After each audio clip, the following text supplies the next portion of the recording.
Kung bago ka pa lang sa aking YouTube channel, please subscribe at i-hit ang notification bell para updated ka sa aking bagong videos.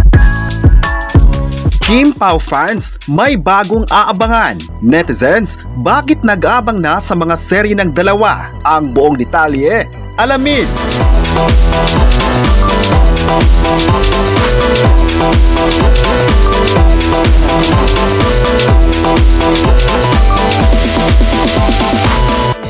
Ngayong umaga, grabe na talaga ang pag-trending ng sikat na tambalan ngayon ng Kim Pao na pinangungunahan ni na Kim Chiu at Paolo Abilino. Ayon sa manager ng dalawa, may mga natatanggap silang international offers kabilang ang isang digital series na co-produced ng Southeast Asian Studio. May balita rin na isang mini documentary tungkol sa Kim Pao journey ang pinag-uusapan ng isang US-based streaming platform. Hindi lang yan, may upcoming fan tour din daw sa Middle East at Canada kung saan mataas ang demand sa tambalan. Mula sa kanilang unang proyekto na naging sleeper hit hanggang sa nagtulak sa kanila sa E-list, ngayon ay binansagan na silang Global Love Team of the Year. Pinatunayan ni na Paolo Abilino at Kim Chiu na hindi hadlang ang wika, kultura o distansya kapag totoo ang connection at dedikasyon. At para sa mga fans, ito ay tagumpay hindi lang para sa tambalan kundi para sa buong Pilipino. Dahil dito ay marami sa mga fans ng Kim Pao ang sobrang excited na mapapanood nila ang paboritong stars ng ABS-CBN sa global arena. Ang ilan sa mga komento nila ay puro papuri kung saan sinabi pa nilang isang malaking achievement ito ng dalawa. Kalat na kalat nga sa social media ang suporta ng mga tao sa kanilang kasikatan at lalong-lalo na ang nakuwang spot nila sa Times Magazine. Marami nga sa mga netizens ang natuwa dahil grabe na talaga ang pagkinang ng dalawa sa larangan ng showbiz at hindi lang sa Pinas napansin kundi pati na sa global stage. Marami naman ang nagsabing sana marami pang mga proyekto ang ibibigay ng mga producers para makita ng mga tagahanga kung ano pa ang kaya nilang gawin sa pag-arte. Ang kasikatan nila ay hindi lang pride ng Pinoy kundi pati na sa buong Pilipinas dahil first time in the history na mai-feature ng isang sikat na publication. Marami naman ang umaasang masisikat pa ang Kim Pao dahil kahit hindi pa sila katagalan ay makita na ang transition sa pagiging artist nila. Kaya hindi mapigilan ng mga fans na magiging excited sa mga gagawin pa ng dalawa sa TV at maging sa movie. At ngayon, na pinasok na nga ng dalawa ang mundo ng international arena. Paano kaya nito i-manage ang kanilang time? Well, may mga netizen naman ang nagsabi kaya naman ng Kim Pao ang kukuha ng proyekto dahil alam ng lahat kung gaano sila nagporsige sa kanilang mga responsibilidad bilang artist. Marami nga sa ngayon na nagsabing iba ang chemistry na meron ng Kim Pao dahil kahit ang mga fans nila sa ibang bansa ay minahal sila at nakita ang galing sa pag-arte. Marami naman ang bilib sa ipinakita ni na Kim Chiu at Paolo Abilino sa mga proyekto sa bansa dahil nakita nila ang dedikasyon at passion na iginugol nila sa mga ito. Tulad na lamang daw sa The Alibay na hanggang ngayon ay patuloy na pinatrending ng tao dahil gigil na silang mapapanood ito sa TV.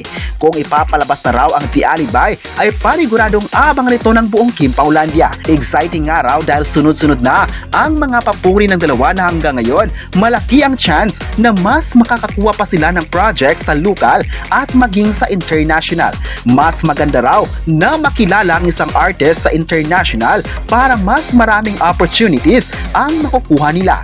May mga artist naman ngayon na nakikilala sa labas ng bansa at kitang-kita kung gaano sila nag-grow. Kaya ang Kim Pao ay maraming mga aabangan talaga sa taong ito dahil unti-unti nang umarangkada ang kanilang journey sa industriya. Sana raw ay hindi sila mapapabayaan ng network para tuloy-tuloy lang ang pagsikat ng dalawa sa showbiz. Pero ayon naman ng mga fans, hindi iiwan ng ABS-CBN ng Kim Pao dahil alam ng lahat kung gaano kagaling sina Kim at Paolo sa mga proyekto. Hindi naman mapapantayan ang husay nila sa pag-arte, lalong-lalo na sa kanilang mga successful na serye at movies. Alam din ng lahat kung gaano inalagaan ng ABS-CBN ang kanilang mga talents at hanggang ngayon ay patuloy pa rin ang pagkakaroon ng mga projects. Kaya may nagsabi rin na swerte talaga ang isang artist kung mapapabilang sa ABS-CBN dahil mabibigyan ng spot talaga. May mga netizens naman ang nagsabing hindi dapat ikukumpara ang sikat na tambalan na ito dahil malayo na ang kanilang kasikatan. Ngayon na binansagan na silang global love team, ay marami na naman sa mga bashers ang magtitimpi sa kasikatan na nakuha ng dalawa.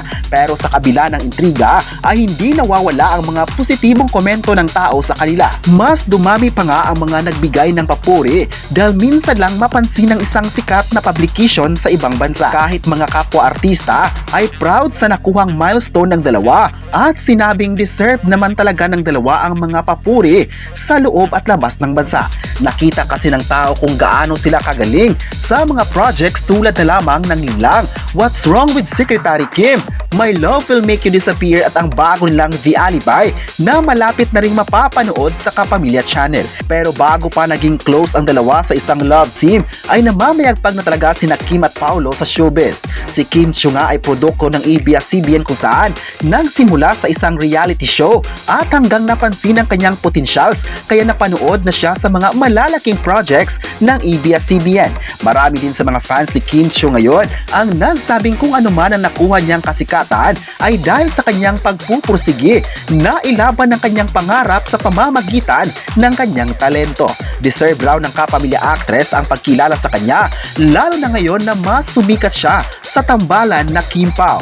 Marami rin na nagulat sa mainit na suporta ng tao sa Kim Pao na hindi nila in-expect na mag-grow ang isang love team. May netizen naman na nagsabing baka this year ay sunod-sunod pa ang mga malalaking proyekto ni na Kim Chiu at Paolo sa industriya dahil namamayagpag ang kanilang pangalan. May nagsabi naman na hanggang ngayon ay di sila makapaniwala na nagkaroon ng international recognition ng dalawa na marami naman ang deserving na artist sa buong mundo.